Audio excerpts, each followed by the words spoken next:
Thank you all for joining us today for the Richland School District 1 School Board Candidate Forum. I'm going to let you all know who is running for school board, and then I'm going to invite the candidates that are with us today to join us on screen. Running for school board in the open seat for the special election are Leslie Harvell, a mother of a Richland 1 teacher and former attorney and educator; Hamilton Jacobs, a Southeast Columbia resident, father and real estate agent; Mr. Robert Lominack, a former attorney, former Richland 1 teacher, and an executive director of an education nonprofit; and Jim Manning, a retired Richland County Council Member and owner of Gray Hair Solutions consulting firm. I have with me today Tamara King, Richland Library Executive, Chief Officer for Equity and Engagement. I have with me today Mr. Jim Manning, as well as Mr. Robert Lominack. I am Anika Thomas, Community Relations Manager, and I will be moderating the school board forum today. Thank you both for joining us. Candidates, you will have 2 minutes to answer each question, at which time I will say time. I will raise my hand and indicate time. I do have a timer here, but I will be keeping time, as well as our team on the back end letting us know if we go over. I will ask questions, and I will ask that we answer them in alphabetical order by last name, so starting with Mr. Lominack. And I'm going to open the floor by just letting everyone know that the 2 other candidates today that are not with us had scheduling conflicts, or else they would have been here for this very special school board forum for the special election. Mr. Lominack, please introduce yourself and tell us what has motivated you to run for Richland 1 School Board.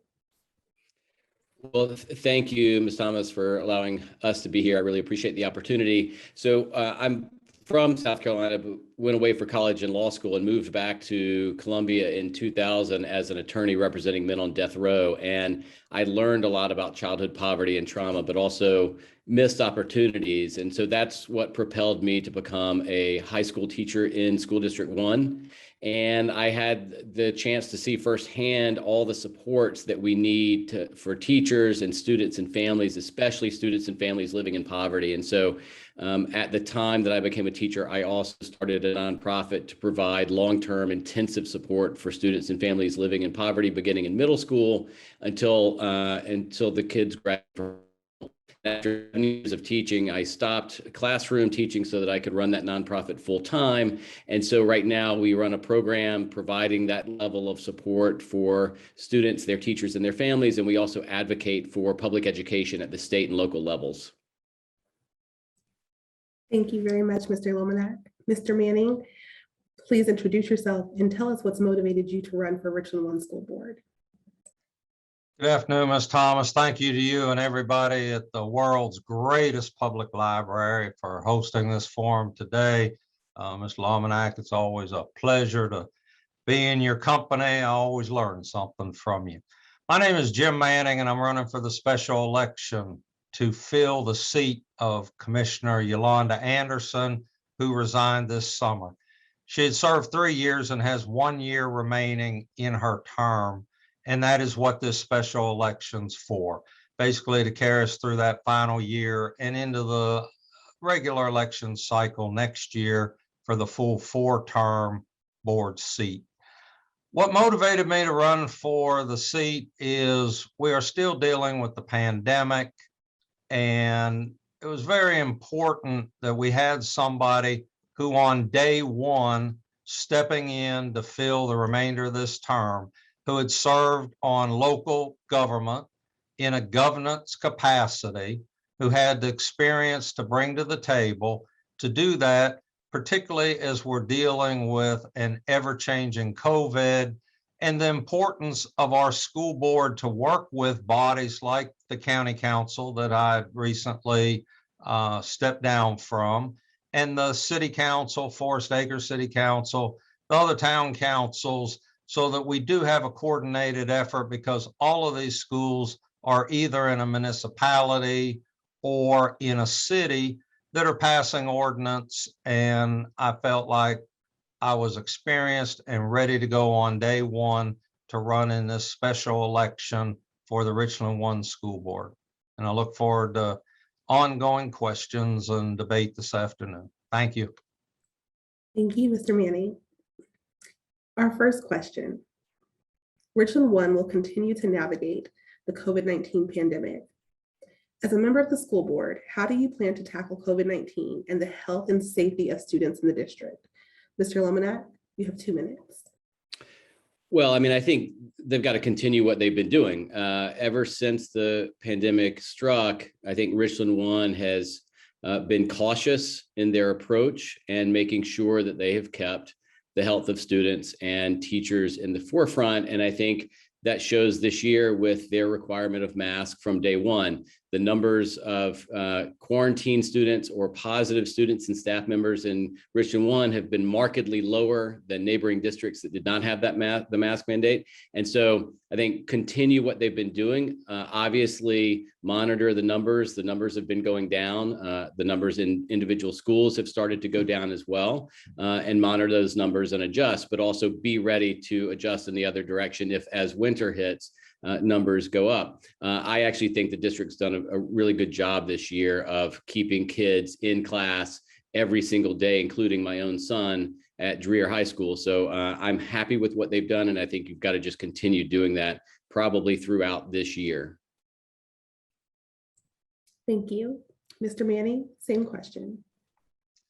Thank you. I addressed some of that, and the reason why I'm running is because, as this is your first question, this is paramount on the minds of the students, the teachers, the bus drivers, custodial workers, administration, parents, and all stakeholders across the district.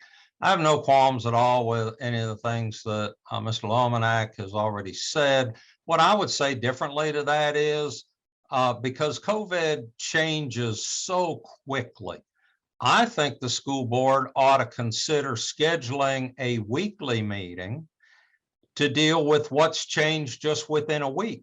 We've got a year and a half where we see on a weekly, 2-weekly basis that things are different, whether they're going up or down.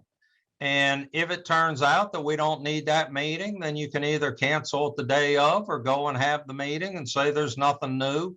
But I think it's that important, and I'm willing to commit the time to that. As I said earlier, I think we need more coordination across other local elected bodies. And the third thing that I would do a little differently is I think that any action that the school board takes in a meeting prior to adjourning the meeting, there ought to be a written statement agreed on by the school board, a consensus of the school board about what action or decision that they made, and see that that concise, clear message is in writing and is pushed out to all the media outlets that generally receive information from the school district, so that everybody, whether they're employed by the district, have a child in the district, or just are concerned about our district, know exactly what took place. Thank you, Mr. Manning. And we'll go a little deeper into COVID-19 now. Many parents have been on a roller coaster of quarantines and inequities in quarantine, learning during the first 9 weeks. Oh, there's our timer for our 2 minutes. Many parents have been on a roller coaster of quarantines and inequities in quarantining during the first 9 weeks of learning. What solutions do you have for eliminating the inequitable solutions in quarantine learning and protecting students from falling behind? Well, I mean, one of the things that I want to make sure that we recognize is that the pandemic has not caused any inequities that didn't exist already. It has exacerbated some. It has shown a brighter light on inequities that existed before. I mean, we were sending computers home before the pandemic with students that didn't have access to Wi-Fi or students that didn't even have access to broadband. So I just want to make sure that we don't only relate the inequities to the current pandemic. I think that the pandemic has forced everyone to bolster the ability to learn remotely and to use computers to do that. But it has also reminded us that not being in school matters, and you can mitigate those. And I think the districts and the teachers have done phenomenal work trying to mitigate the damage to a student when they have to be home for 2 weeks. And teachers are working double time both last year and this year to make sure they're communicating with students and getting assignments to them digitally, or letting them view the class via video if they're feeling up to it. So I think that they are, doing what they can, but it is a reminder that for most students, there's no substitute to being in the classroom with their peers and their teachers. But this has also reminded us that we do not have enough support staff at the schools to really work intensely with families. We've got 25 social workers for the whole district, and that's not enough to really provide the sort of attention that many of the families need when the students have to be home because they've tested positive or because they are on quarantine. That's been a problem for years. And again, the pandemic has just shown a brighter light on that inequity. So I think we've got a long ways to go, even after this pandemic is in our rearview mirror, to really address the opportunity gaps that have plagued our public schools for quite some time. Thank you, Mr. Lominack. Mr. Manning. Thank you. So, when you run in a race, whether it's at the federal level or right down to school board, you don't differ with other people running on everything. And every single word that Mr. Lominack said right there, I'm in total agreement with. And on this issue, which he and I totally agree on, he is much more eloquent in explaining all that, and I'll yield the remainder of my time to him for this question. Well, we have more COVID questions, so we will continue.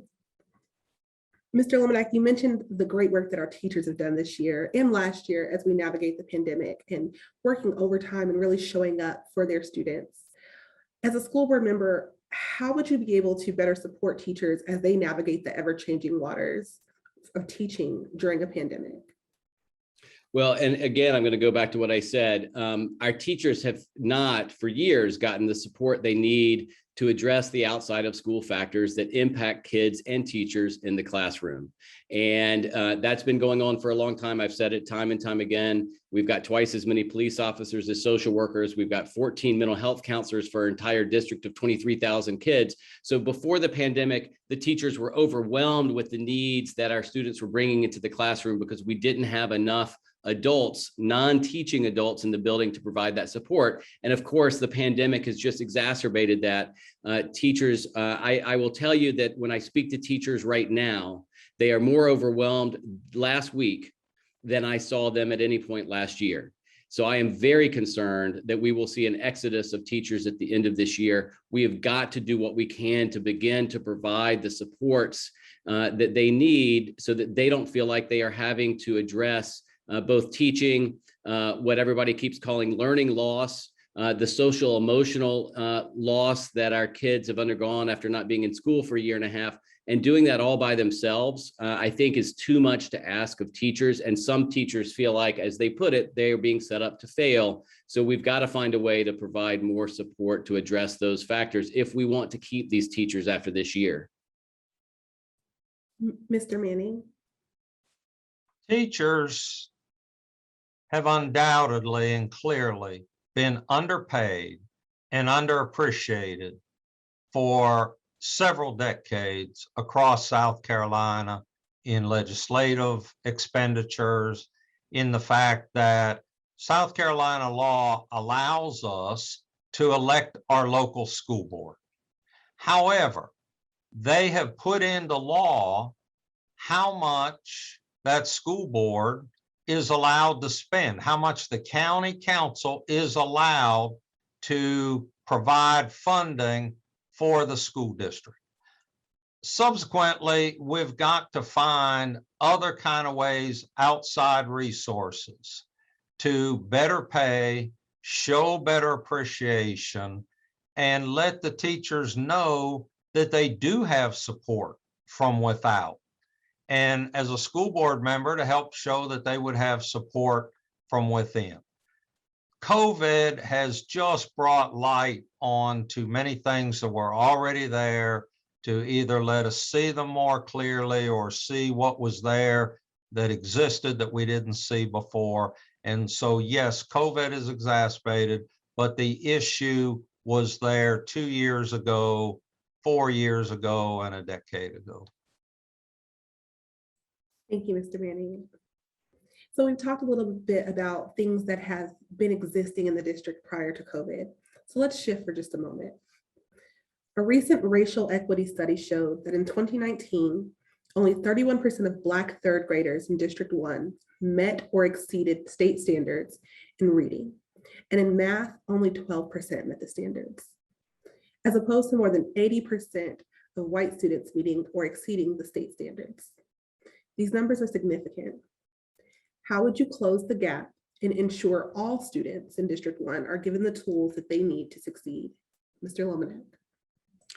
Well, I've been talking about reading achievement for quite some time. And in fact, the program that I help oversee at an elementary school in Richland 2 has provided a social worker and a behavior interventionist for one grade level of students. And we have followed those students from kindergarten and now into second grade. And we are also focused on increasing our students' reading achievement by helping to address some of the outside of school factors that I talked about earlier. When a child is coming from an environment that might be stressful for whatever reason, they get to school and their brain is going a million miles an hour. And so one of the things we make sure that we're doing is providing that support to get them in a place where they're able to learn. And when they're struggling, to make sure that we're providing support throughout the school day while we're also providing support to the families.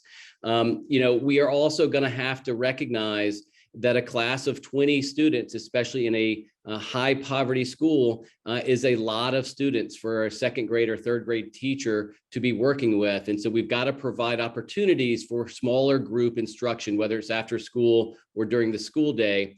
And the other thing that we have to recognize now is that some of our students didn't go to school for a year and a half. And I've been talking to elementary school teachers who are very frustrated that their students are behind in reading, and yet nobody wants to acknowledge that. And they're having to use the grade level materials, even though that's not where the students are yet. So we've got to make sure we recognize where our students are and meet them there while also pushing them. And that's especially true in our high poverty schools where we've got the higher needs. But again, we've got to provide extra support to address the outside of school factors. We cannot just put this all on our teachers. Mr. Manning. Thank you. One school board member cannot do anything. Where I would differ some in that answer, I would start on day one by ensuring that not only myself, but that at least 3 other of the current board members are aware of these statistics. Then I would need to, because that would be a majority for a vote. If they're not aware, then we need to make them aware. If they are aware, then I need to learn from them what attempts are being done. And then you need to work to make sure you have 3 votes to get something done, and to hear from those that would have the answers. And honestly, the numbers that matter in this particular case are the Richland 1 numbers. We can look at national numbers, we can look at statewide numbers, we can look at regional numbers, but this elected school board has to look at those issues in our school district. But without me having 3 more votes to have a majority to make something change, then nothing changes. Thank you, Mr. Manning and Mr. Lominack. We'll continue on the same trail.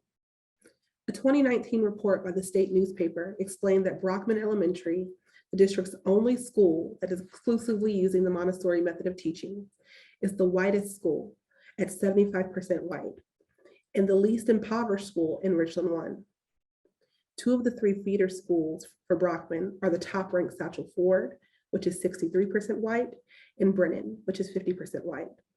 Rounding out the feeder schools is Bradley, where 88% of students are Black and 92% of students are in foster care, homeless, transient, or have been eligible for Medicaid or food stamps in the past 3 years, compared to only 24% of Brockman students facing those same challenges. The process to attend Brockman requires a required parent meeting, and an application to be submitted to a computer portal for random selection. As a member of the Richland 1 School Board, What actionable equity policies or strategies do you plan to implement to bridge the racial and socioeconomic gaps in Richland One's school choice? Mr. Lominack. Well, I mean, first of all, we've got to remove barriers for students to be at a particular school, but also within their own school to be in a particular program. And I talked about this at another forum where we start tracking students very early on in elementary school for honors level classes, and we don't review that enough. And so if you aren't in, if your family, for whatever reason, can't advocate for you or can't push the school and you don't get put in honors class in 3rd grade, you may never be in an honors level class. And listen, not everybody needs to be in an honors level class, but let me tell you, there are a lot of students of color who are not in honors level classes, not because they shouldn't be, but because they weren't tracked early. And that's similar to what you were just talking about with Brockman, is really analyzing what obstacles we are putting up and addressing those. And, one of those is, what you talked about is kind of the parent involvement. A student's ability to achieve at school should not require and not be dependent on whether or not that parent has the ability to come to school for a particular meeting at a particular time, or to advocate for their child as much as someone else who happens to be wealthy or who is white. And so we have really got to look at those policies and remove those barriers and make sure that that we're addressing them. By the way, we've also got to look at our suspension and arrest data, because that also impacts students of colors disproportionately, which also impacts their ability to remain in a school or to remain in honors level classes or a particular program that they did choose. And those fall disproportionately on our students of color, unfortunately. Mr. Manning. Thank you. Did that article tell why the district created that program? The article references Brockman as the sole Montessori school, the sole school of school choice. The district has, I believe, 17 school choice programs. That is the sole school that is only a choice program. Right. But the article didn't tell why the school board and the district created that program. To me, when I'm elected to the school board to deal with the issue today, I believe, based on 12 years of being elected to a body, when we had the most success moving forward, it was when we took a step back to start with, well, why did somebody have that idea? What was the reason? And what kind of evaluations have been done to see if there's been mission drift along the way, and how we started, how we got to where we are today. And that puts us in a much, much better position to figure out how we address the current inequity and deal with it. Thank you so much both for those answers. So we have 2 more questions, and then we're going to move on to our Q&A, and we have wonderful questions coming through in the chat. School budgets are tied to zip codes. And because our neighborhoods are already so segregated, children of color are often not afforded the same opportunities as their white counterparts. How do you plan to advocate for resources being equitably dispersed across the district? Mr. Lominack. Well, I mean, so we've got 3 funding sources: federal, state, and local government. The state and local government provide around 90% of the school funding, and the federal government provides around 10%. Obviously, some of our Title I schools get additional federal funding, but we really need to have a strategic plan that is based on what our individual schools need, not just based on the numbers of students that go there. And, the schools have different assets. They've got different strengths. They've got different needs based on their communities. And we've got to take a look and talk to the most important, I think, part of this process are our community members and our school principals, who are the closest connecting points to many of our communities. And talk with them about what they need, not just based on how many students go to that school. But the other, and then we've got to figure out, well, when you say you need this, do we already have it in the district? Is it something that we can replicate? And look at the schools that have programs that other schools don't have and ask why. Why does the CA Johnson not have a program that Dreher might have, and then make it happen? I mean, we do have now, I think, it's not just based on zip code. I mean, there are some schools that are getting more funding because they need it, but we've got to just continue that trend and really make sure that when we're spending money, we are spending it in a way that is working for that school, because it doesn't do any good to spend more money for a school that needs it unless what we're spending it on is what that school needs, and unless we're assessing whether it's actually helping that school. Mr. Manning.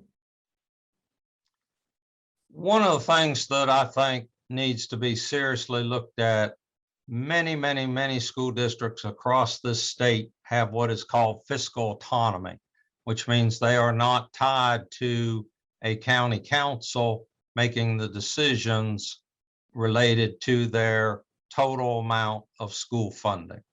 I believe that that is the first and most important place if we're going to look at funding as it relates to Richland School District 1, about why that district does not have fiscal autonomy and what can be done about that.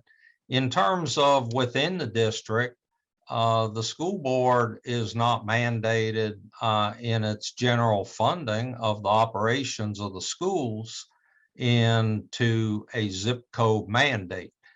There may be some funding from some federal sources that may be related to poverty levels, but those are going to be special federal programming that the district decides whether or not they take.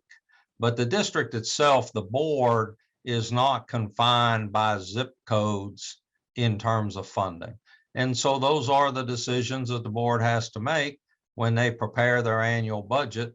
And we have to be very mindful of each of those dollars and how they're being spent, that they're done wisely. Thank you both. This is our final question before we move on to the question and answer segment.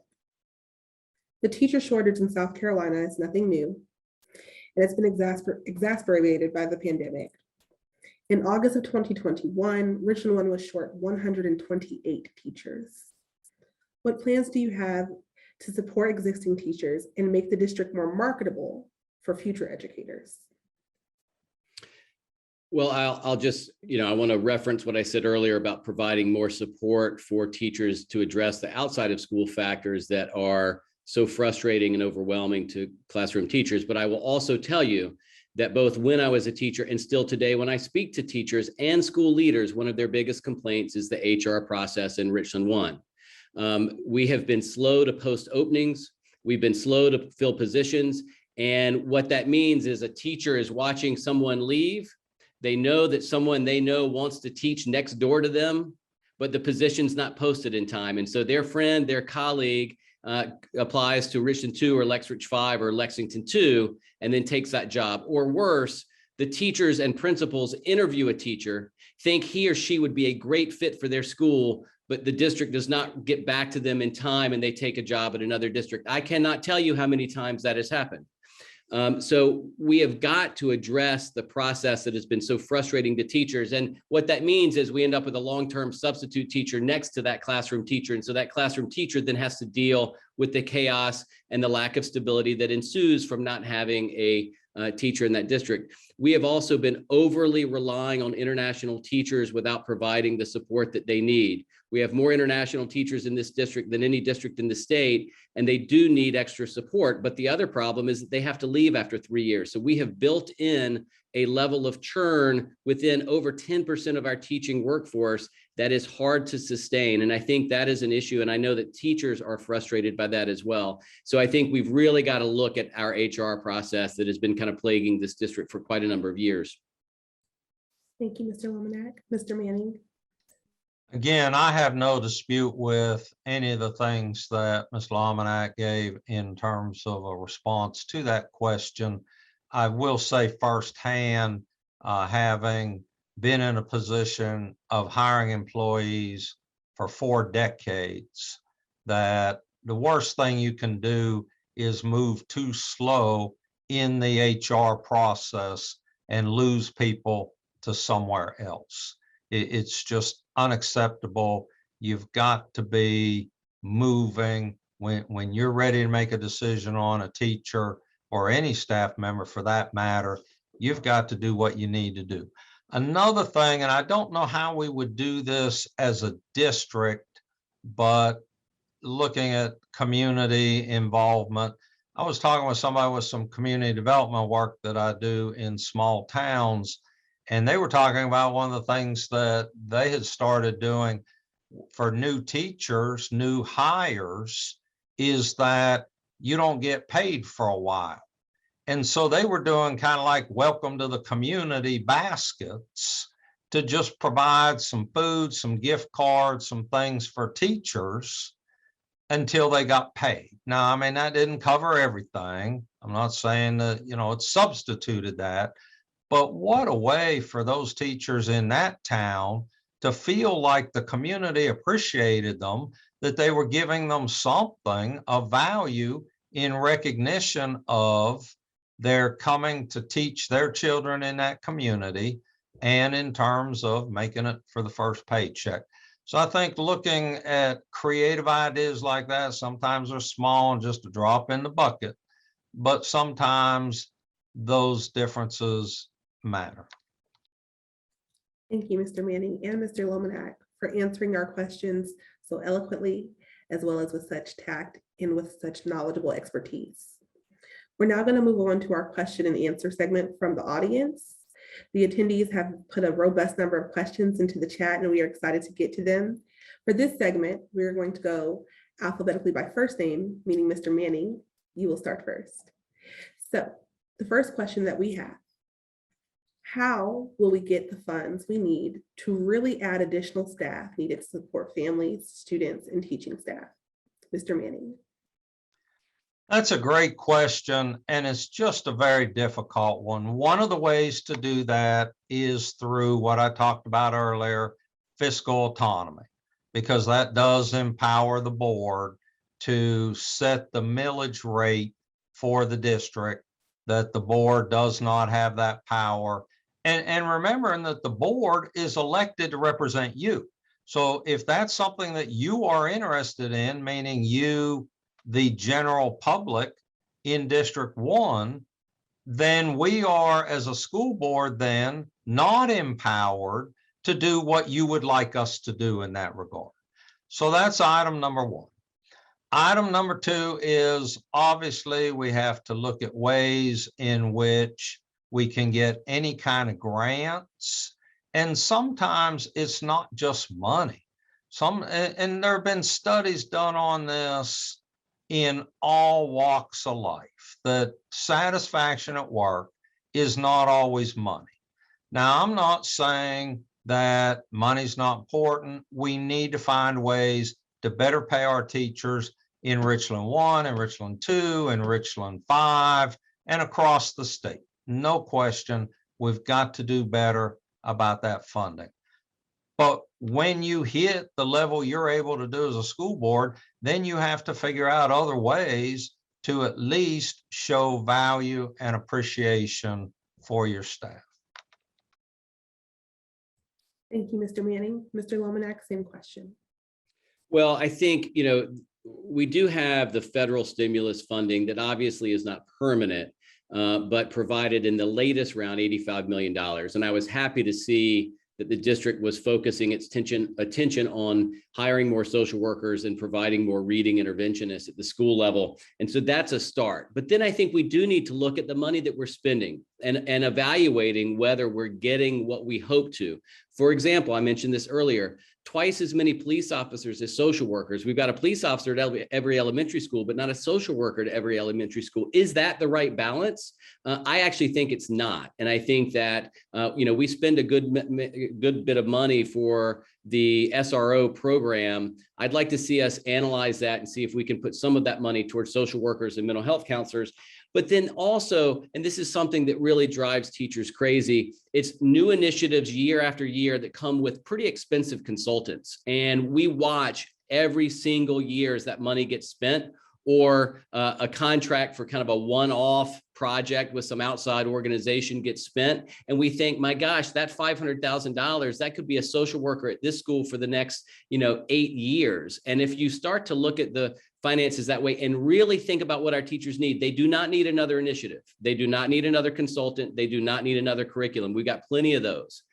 We need to really reprioritize and make sure we're providing people, humans at the school level, to help provide that support. And I know this stuff is expensive, but so are a lot of the things that we're spending money on year after year without even giving it a chance to see if it's going to work long term, because we keep switching to something new. And I think we can do it differently. I will tell you really quickly, my nonprofit paid $2,500 for 20 students, which is a drop in the bucket in terms of cost, to provide after school reading programming using teachers already at the school. The teachers volunteered to stay after school, but they got paid for their work. And the progress for those, and they worked in small groups of 2 to 3 students. The progress was remarkable. And that was only $2,500, which was $200 a kid, I think. Thank you, Mr. Lominack. Our next question from the audience references Raj Chetty, a famous economics professor at Harvard University. And this citizen is letting us know that if you would rather answer this via email at a later date, they definitely understand. But they would like to know some of his recent research about equal opportunity here in the US and the long-term impact of teachers on students' performance. Is there any way that you see yourself implementing his research into your goals as a school board member? I certainly am open to all research, all writings, and all ideas. I've not read this, so I can't address it specifically. This sounds like the kind of thing that Mr. Lominack reads for fun in his spare time. And, as I said earlier, there are things that as candidates we agree on. There are some things that if you're a legitimate candidate, you look at somebody else and you say, on this one, they really got it. And when the public elects me, I'm going to make sure that we find Mr. Lominack and get him involved with some of the things he's really, really great at. And this is one of them, are these broad brush statewide statistics. He's not mentioned it yet, but on other forums, he knows the exact number of students who have been lost. My wife's a school psychologist at the alternative school out in Blythewood, and she's very aware. They are not numbers for her. They are names, faces, and young people that she worked with. And so, anytime there's new information, it is very important that we don't dismiss it. My biggest pet peeve is that we look at things like that and go, well, that's not going to work here. Well, Jim Manning does not operate on that won't work here. My approach is more of somebody tell me why it will not work here. So thank you for bringing that to my attention. And if y'all elect me next week, the week after next on Tuesday, the 26th, I will definitely want to hear more from you about this. Mr. Lominack. I don't want to answer the question without having a chance to read. I've heard of his work, and I think at one time I did read some of his work, but it's been a while, and I certainly don't feel comfortable on the spot answering the question. I don't think it would be very helpful to anyone listening, but I have written down that person's email and will certainly respond via email after I've had a chance to look back at some of what I've read and some of the notes I've taken. Thank you both. To the topic of equity, we've already addressed that the schools have varying problems, but the reality is many can be solved with money. So if money needs to be cut, do you prefer to cut across the board, or are you willing to redistribute toward poorer schools?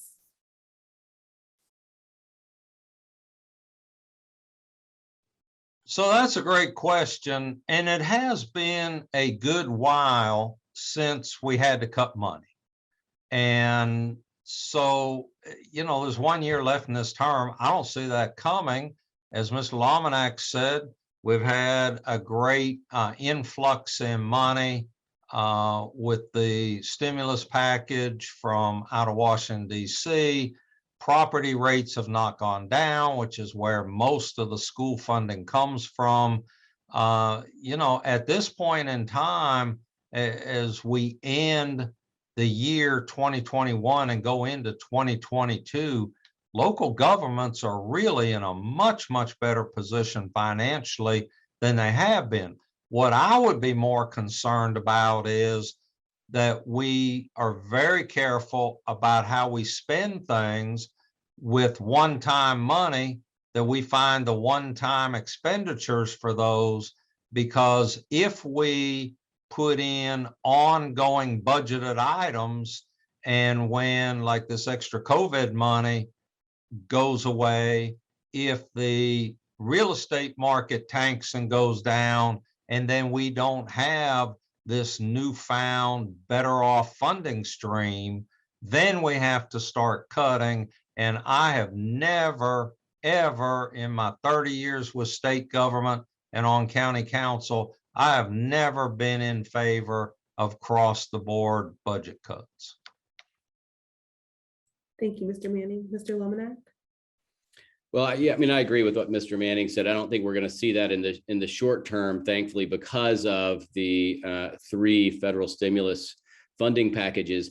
But I also agree, you can't just cut across the board. And if you do that, you will increase the opportunity gap, not decrease it. I do want to say one thing, though, and that is sometimes when we look at schools as an entity, a school on paper might look like it's doing really well, but sometimes schools that have students who live in deep poverty, but also have students who are wealthy, it's easy to forget about the students who live in poverty. And so when you begin to break down how students are doing at that individual school, you will see the same opportunity gaps that we see district-wide. And so I want to make sure too that we're addressing those students who live in poverty or who need extra support at those schools who are as a whole doing better. But absolutely, I mean, if we're going to fund schools based on their needs, we need to also recognize that when we're cutting and not do just some arbitrary across the board percentage cut to everyone, because that will impact schools differently and in ways that are, I think, very unfair. Thank you both. It was mentioned earlier about the number of students that teachers deal with in a class on a daily basis. What would you suggest is an acceptable class size for students? Well, just like all the answers we've had about equity, it depends on what the class is being taught. It depends on the student needs within the class. You could have a particular class that maybe 100 students would be fine, depending on who the students were, what they were learning, and what they were being taught. So I'm just not willing to be bound into giving a number for every classroom, no matter how old, what level grade the student's in, what the class is, who the teacher is, what the subject is. I hope that's not offensive, but I can't give a one number per classroom and teacher. Thank you, Mr. Manning. Mr. Lominack? I mean, I think Mr. Manning's right. I mean, I would never recommend 100 kids in a classroom, but yeah, it depends on the class. It depends on their age. It depends on where they are and academically and in terms of social emotional levels. And that again is when you have got to listen to good school principals. They know this stuff about their school, and you've got to talk to them and listen. They obviously are talking to their teachers and their community members, and you've got to be prepared to adjust that. Now, I will say, for folks who say class size doesn't matter, it does. And, my classes with 30 kids were tougher for me than my classes with 18 kids. And when I'm working in an elementary school right now, a class of 22 kids is way more difficult for a teacher than a class with 12, especially if the students come with a lot of those outside of school factors that I was talking about.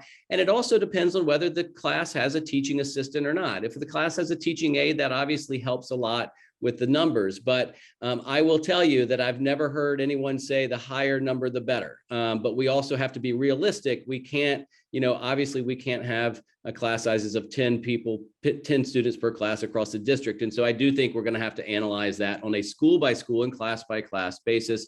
And that happens to some degree now, but overall, I think a lot of our teachers feel like their classes right now are, edging up towards, too many or close to that. Thank you both. Once you will be a school board member, you will likely be confronted by some people with pretty strong opinions about critical race theory. So, what is your definition of critical race theory? And what is one definition generally accepted by researchers in the social sciences? Mr. Manning. Well, my definition is to start with that I'm not going to let other people define an issue, take a terminology, and have one particular news station tell us what that is and what that isn't. For me, having been a social worker my whole career, the issue of race has always been and always will be very important to me. As I said in an earlier answer, there are 7 members on the school board. It takes 4 members to do anything. The first thing I need to learn, and being on the outside, you can read a newspaper and have somebody write an article and tell you what's going on in terms of education about race and race issues across the district. But until you get in a position like the school board to hear from the other members at the governing policy body and the staff who deal with this day in and day out, I am one that I am not the national expert to come in as a consultant in this 7-member school board and tell them what the answer is. So for me personally, ready to serve on day one is the knowledge and experience that you have to go in a topic like this. Where are we? What are we doing? And what do we need to do differently so that we are a leader and not a follower in the Midlands and in the state of South Carolina as a school district? Thank you, Mr. Manning. Mr. Lominack. All right, I'll do my best within 2 minutes. I sent a letter to 12,000 households, and I put my email and personal cell phone number on that letter. I've gotten about 100 or more calls and emails in response to that letter, and I've responded to every single one. I will tell you that the single question that has been asked in every single one of those is, what is my position on critical race theory? I have refused to have those discussions by email because I think we have to have a conversation. And so what I have found is that this is what most of these have gone like, I will say, when did you first hear of critical race theory? And they will say within the last year. And I'll say, well, what of Derek Bell or Kimberly Crenshaw or any of the other folks who originated this theory have you read? And they'll say nothing. And I say, well, listen, this has been around for 40 years. And all critical race theory is a recognition that for 350 years, racial discrimination was legal. And in the 1960s, it became illegal, but it doesn't mean that the laws and the policies after 1960 didn't have a connection to the pre-1965, 1966 timeframe where racial discrimination was legal. And it just says we should analyze our laws and our systems and policies with that in mind and with that lens, and not divorce ourselves from the time when racial discrimination was perfectly legal. I think that's actually a pretty uncontroversial theory, but it has been turned into something that it never was. And I think it's worth having those conversations with folks. And I will tell you that every one of the conversations I've had have been civil, and quite a number of times people have said, you know what, you're right. I should have read Derek Bell. I should have read Kimberly Crenshaw. And one gentleman emailed me the next day and says, now I have, and you are right. I shouldn't have been as scared as I've been told to be about this. But what I ultimately say when we're done, because some of these conversations have gone on for almost an hour, is that the time we just spent talking about critical race theory is time we were not spending talking about how to retain our teachers and up our reading achievement at the third grade level. Thank you, Mr. Lominack. It often appears that there is a lack of harmony and respect among existing board members. How will you address this and help the board members focus on the needs of the schools rather than personal agendas? Mr. Manning, your thoughts? Thank you. Another wonderful question. You know, when I look at what are top priorities on day one, accomplishments in the first 90 days, obviously across the district, there is a bit of public distrust. There is a thought that there is not harmony and unity within the body. Having served on many, many governing boards through professional associations, through appointments on to committees, commissions, and boards, and serving on county council, and as a social worker, relationships are powerful. Trust operates at the speed of relationship. And so on day one, it is getting to know my colleagues at a deeper level and to understand where is friction, why are there tensions, and what do we need to do to better understand each other and collectively present to the public a board that is working together, not agreeing on everything, but a board that has found a way to work together for the good of the district.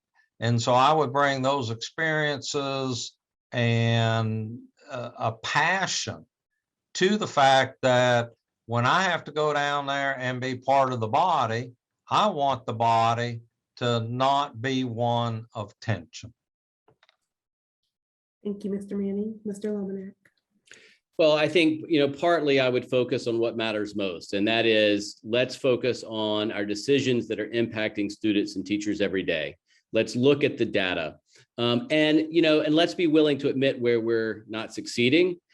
We don't have to blame any individual person for why we're not succeeding, but we've got to admit where we're failing, and then let's all come together and come up with some solutions. I also think that my experience as a classroom teacher will be a perspective that is valued by other members of the board, because I am sure that they recognize that their decisions impact teachers every day, but that they don't have that classroom teacher perspective sitting on the board with them when they're making those decisions. And so I think that will bring something to the board that they will appreciate and be willing to listen to. And lastly, I think we've just got to all push for transparency. I think when we are making decisions out in the open, when we know we're going to have to explain our decisions to the public, it forces us to make better decisions, because if you can't explain it, it's probably not a decision that you understand as well as you should.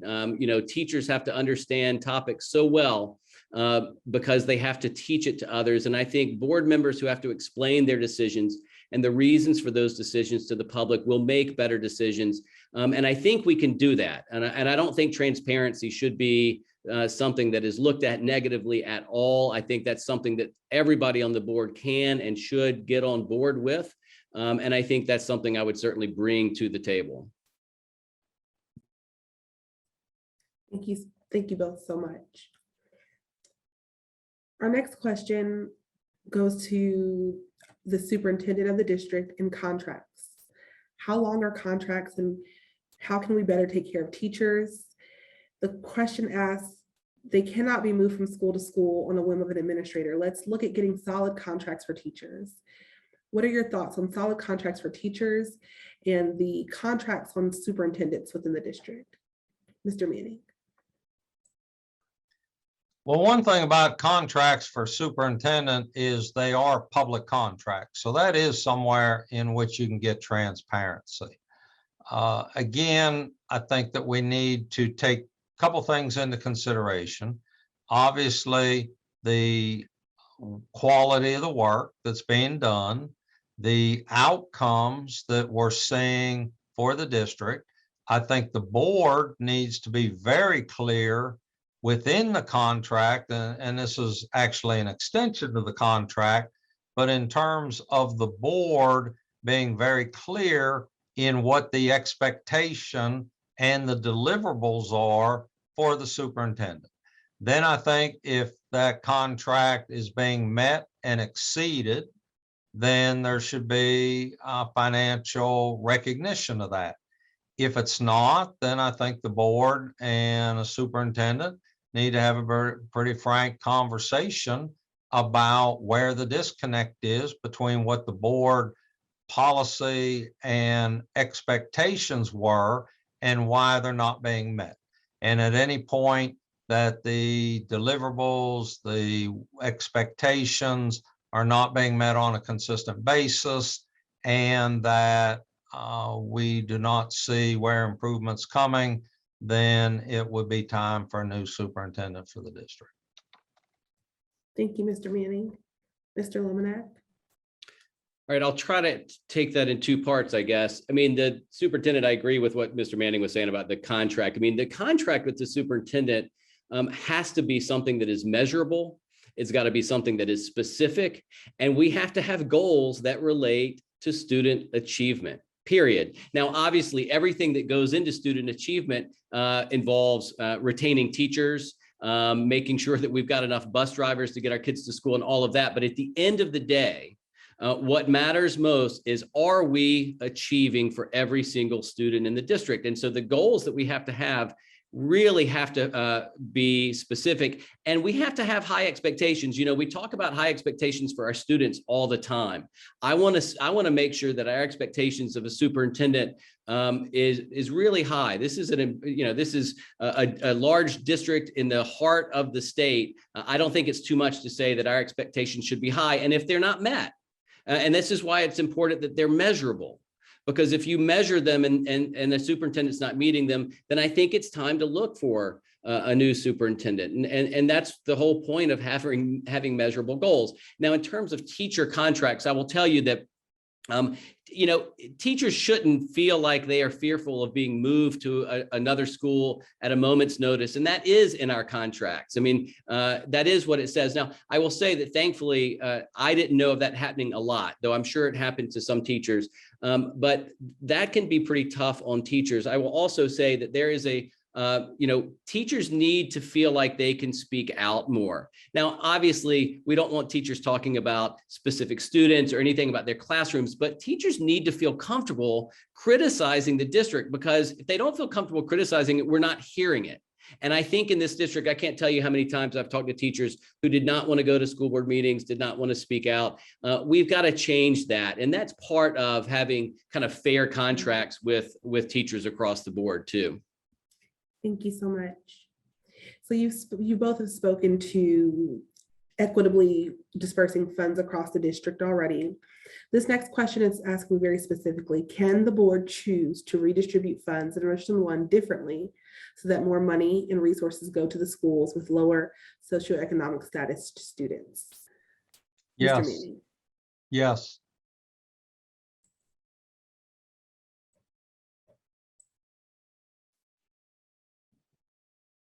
I think you're muted, Anika. Yeah, Mr. Manning's right. Not only yes, but they already do. And thankfully, the Federal Department of Education a couple of years ago began to require actually a document that shows how much money is spent per student per school. And so you can find that information, and District 1 already does that, as I believe, frankly, as they should. So yes, you can spend money differently depending on the school's needs. Thank you both.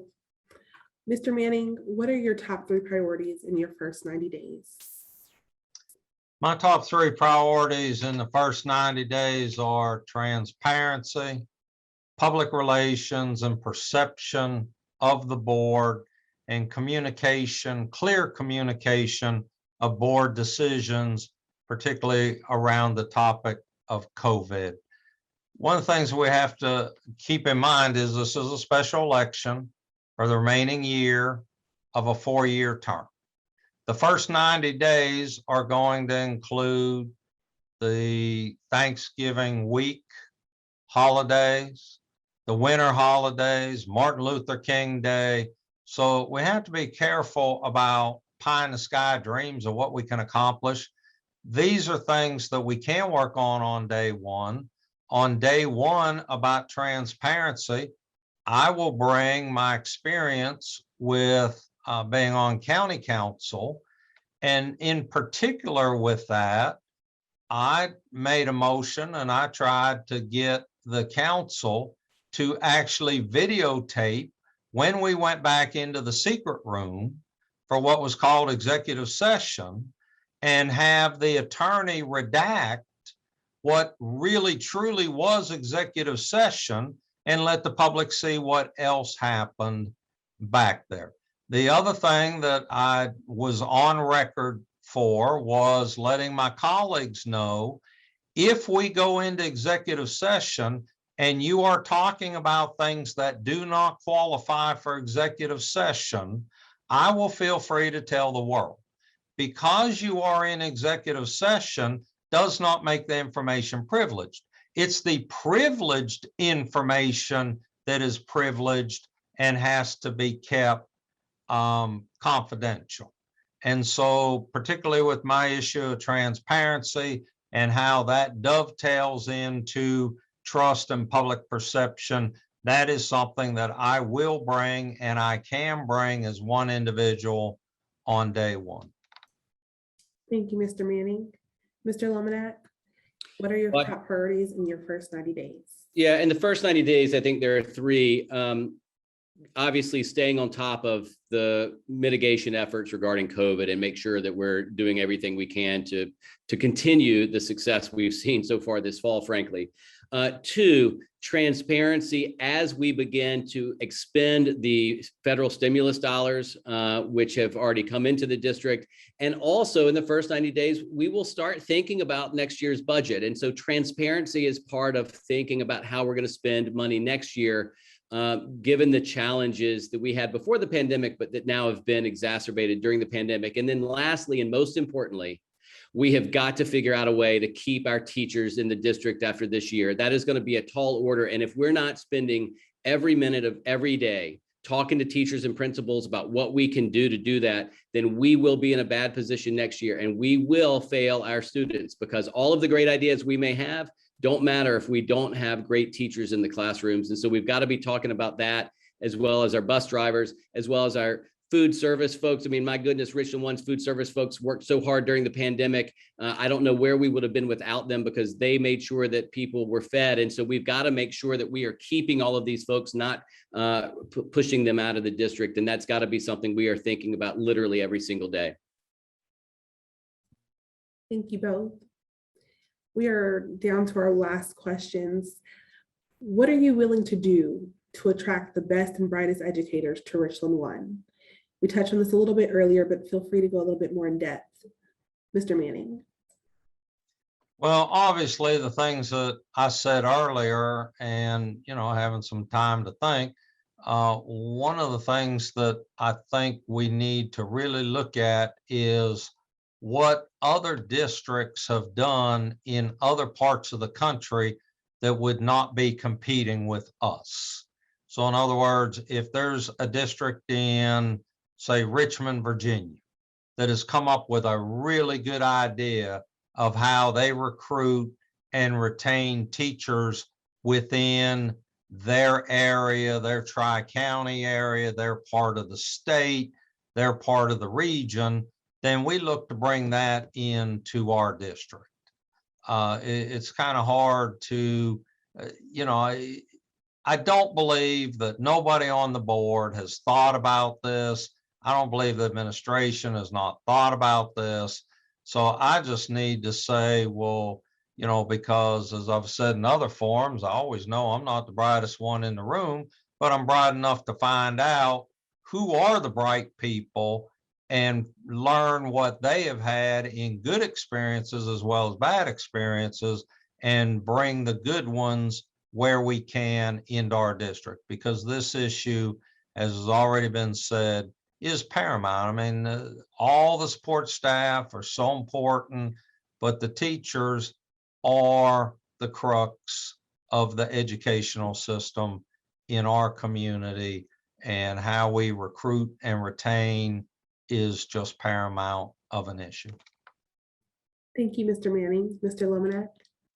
Well, I don't want to repeat too much what I said earlier, but I mean, one, our HR, we got to be ready from day one to post openings. I mean, the minute a principal says this person's not signing a contract, they're not coming back, there is no reason that job can't be posted the next day. And as soon as teachers and principals are able to interview folks and have decided on someone they think is a good fit for their school, we have got to make offers and get the paperwork done. There is no excuse for paperwork being an obstacle in getting the best teachers. But we've also got to provide the support. So that $85 million that we just got in the third round of federal stimulus, I know the district wants to spend a lot of it on social workers and reading interventionists. We have got to make that happen so that teachers feel like they've got the support. I will tell you that when I ran a program at a middle school, and our promise was our social worker will work with families to deal with the outside of school factors, but our person at the school will be at your door in 60 seconds or less when a student is struggling in your classroom. Those teachers felt supported. The rest of the students in that classroom felt supported, and the student who was struggling felt supported. That's how you attract teachers, because you're setting everybody in that classroom up to succeed, and word gets around to other teachers when districts do things like that. Thank you both. Our final question comes from a community member who's an empty nester. As a school board member, what ideas do you have for the community to help the local schools in their area? Mr. Manning. That's very important. And obviously we need that kind of support, as well as paid social workers and counselors and mental health specialists. One thing that Richland 1 has a long history of is having neighborhood schools, as opposed to schools that are consolidated and built somewhere out where there's a lot of cheap land. And so I would suggest that that person goes to a local school in their community, in their neighborhood. That's where the students are going to be from, and go to the school, go to the front office, and just tell them what you're willing to do. Undoubtedly, they will have a list of things that are in their needs, and pick what would be a good match for you. Start serving there. And I would really encourage you to do that, because what happens with that is it always creates synergy. You will be so enthralled with your work, and you will also be amazed by what the needs are. And as you go out and talk with your neighbors, your friends, the people in your support circles, then other volunteers like yourself will come in. So definitely, I encourage you to do that. Do that tomorrow when the school's open. Be a part of the solution. Mr. Lominack. Well, first of all, congratulations on being an empty nester. I have a year and a half left until I can call myself an empty nester. But you have struck on a chord, though, in District 1. We have struggled to work with organizations who want to volunteer, more so than area districts. I hear this literally every single day. I talked to a principal last year who had a church who was going to be willing to provide mentors. But after a year of waiting for background checks and approval for the district, that church went elsewhere. And that principal was furious. So we have got to make sure, like our HR, that when people are ready to volunteer, we are ready to put them to work. Because I hear from people all the time, whether it's businesses or organizations or individuals, I have tried to help and I never heard back. And that just simply cannot happen, because as Mr. Manning said, we do need folks to volunteer, and we can provide a lot of help. And of course, a lot of work is needed to oversee volunteers. And I get that, but other districts are doing it. They're doing it better. And I think we could really improve in that regard. And that builds strong connections to our community members, as well as providing needed resources for our students also. Thank you, Mr. Lominack. Mr. Manning, I'm now going to give you 2 minutes to just address the listeners and give them your closing thoughts on why they should consider you for Richland 1 School Board. Again, thank you so much. And Ms. Lominack, it's always a pleasure to be with you, and certainly appreciate your passion and the fact that I think it's so important for all the viewers to recognize that there still is civil people that can have discussions, find areas of agreement, find areas that we would differ on, and still be mature, responsible adults. And I just want to say that I appreciate that in Ms. Lominack today. Again, thank you to the world's greatest library, Richland Library, and the wonderful work that you do there. I come ready to serve on day one, and that's why I'm asking for your vote today on October 26th. My elected experience to a locally elected governing body has me ready to serve day one for this special election, the gap year with the 1 year remaining to get us into the election cycle. There have been a lot of things you heard today about what we will do. You also heard a lot about a documented history of an elected official of what they have done. To fill out this term, I believe that I am the best candidate for day one to come in and hit the ground running. I have a passion for our community. I have a passion for public education, and I have a history of service. So again, I thank you for your time, the great questions that were posed today. And again, I ask for your vote on October 26th or before absentee. Thank you. Mr. Lominack, please take a moment and tell the audience why they should vote for you for school board. Well, thanks. And Mr. Manning, as always, it's good to see you. We've been seeing a lot of each other lately. I've spent the last 10 years every day, either in the classroom or working with students and families who live in poverty to provide the supports that they need.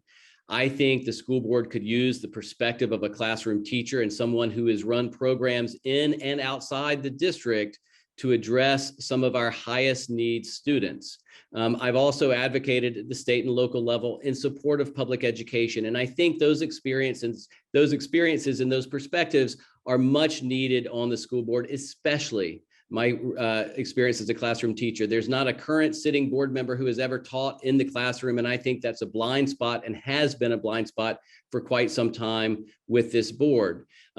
I also believe I will be ready on day one, but I'll also run again. And if I do a good job in the first year, you can elect me again, and I will be around for the next 4 years to continue the good work of this, of my first year, filling in Ms. Anderson's term. So I appreciate everyone being here. Please do get out to vote. As Mr. Manning said, it's October 26th, but you can vote in person absentee at 2020 Hampton Street already. So make sure you get out there and vote. And thanks so much. We thank you both for joining us today. We thank our audience for tuning in with Richland Library for this special election school board forum. As both of the candidates have said, the election is on October 26th. We hope that you found this program to be informative, and we hope that you'll visit richlandlibrary.com in the future for more information on events that we will have. Thank you all for tuning in, and have a wonderful day.